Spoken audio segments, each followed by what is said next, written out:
The Las Vegas Raiders get the victory over the Houston Texans. And if you thought the Raiders were out of the playoff hunt, think again. I mean, they can sleep on us if they want to, man. I mean, we're going to come in, we're going to put in the work each day, and the film going to take care of itself.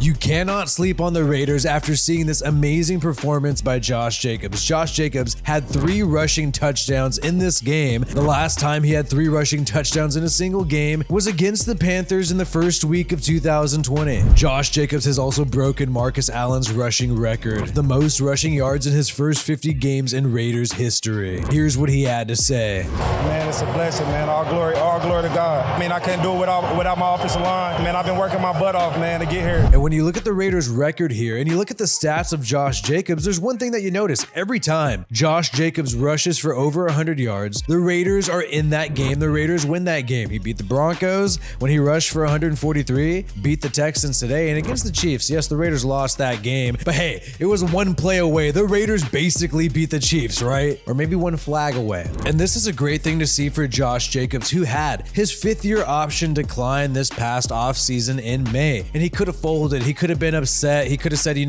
this is messed up. I should have had my 5th-year option exercised. But instead, he viewed this as an opportunity and has balled out and proven that he must be extended. And you see Dave Ziegler, the man who declined the 5th-year option, celebrating with Josh Jacobs there. And maybe instead of having a 5th-year option where you only extend Josh Jacobs for 1 year, perhaps the Raiders could work on something more interesting and more special and something a little more long-term that locks him in for multiple years. Some people might say, chill out, Raiders fans. You just beat the Texans. You don't need to celebrate too quickly, but the Texans have been competitive this year, tying with the Colts, who beat the Chiefs earlier this season, losing to the Broncos, narrowly losing to the Bears, and also this Chargers versus Texans game was actually quite close. It's a 10-point game, but it was actually a much closer game throughout the whole entire duration of it, and they also beat the Jaguars last week. And Josh Jacobs only had 10 carries in the first half, and then had another 10 carries in the second half. Completely went off with 3 touchdowns, but so did Dameon Pierce of the Houston Texans. The Raiders are going to need to improve in their run defense if they want to have a shot later this season.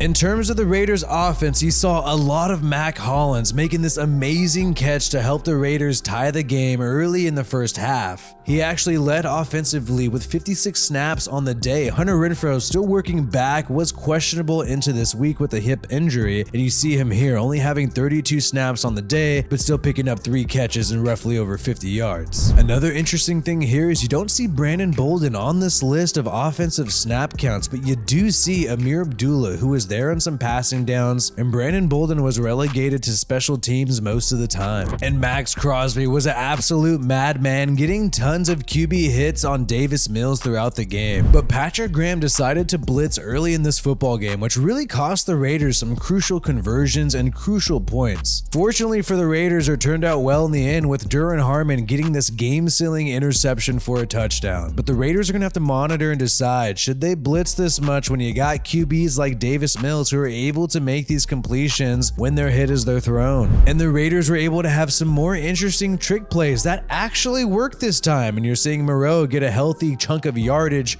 on this trick play. I mean, it was a great game, but it wasn't completely out of this world. I still think these things are quite risky, but it is nice at times when it does work out. And outside of Josh Jacobs, you saw the offense take care of the football. No fumbles, no interceptions, no turnover on downs, which is pretty good for the Raiders. Foster Moreau filled in nicely for Darren Waller, but at the same time, I think if Darren Waller would have been on the football field, the Raiders offense would have been much more dangerous. Derek Carr was able to find Devontae Adams several times, and him and Mac Hollins have been the main targets this year in addition to Darren Waller. And the Raiders offensive line was a unique lineup that hadn't been done before. You had left tackle Colton Miller, left guard Dylan Parham, Andre James, and then Alex Bars at right guard. And we started out with the Luminor at right tackle, and then Thayer Mumford came in. And in the second half of the game, the Raiders offensive line really stepped up in terms of pass protection, which is great to see the progress, because at the very beginning of the game, it was very clear that Derek Carr was getting pressured. First Raider. ever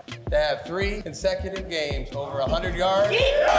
So the Raiders could really build on this success. Josh Jacobs breaking milestones, the offensive line getting more comfortable, and Derek Carr not having any turnovers in this game. The question is, can they keep this up against the New Orleans Saints? There are still some glaring problems, I think, in the first half of the game. You saw them get beat on the defensive side of the ball a few times. You saw them get gashed in the run game at times. You also saw the offense come up short in the red zone and on third down at some times, but they still ended this game with a double-digit lead, a fat lead, an 18-point lead. The last time they won by over 18 points was actually in 2020, week 8 against the Broncos. So it's been a while. But the Raiders are 2-4 right now. Let's just say you go on and you beat the Saints. You become 3-4. You get a win against the Colts. You could be 4-4 in a 500 team and then really have a shot at the wild card as the Broncos are collapsing. They're now 2-4. The Chargers just lost to the Seattle Seahawks today. The Chiefs are still the #1 team in the division, but when you really look at it, the Raiders are only 2 games behind them in the division and have a shot to play them again at the very end of the season in Las Vegas. So I still think the sky is the limit for the Las Vegas Raiders this year. We have reached 30,200 followers. Hit that subscribe button so we can get to 31,000 subscribers and keep this channel going. My name is WiFi Willie. Peace out, and I hope you have a good one.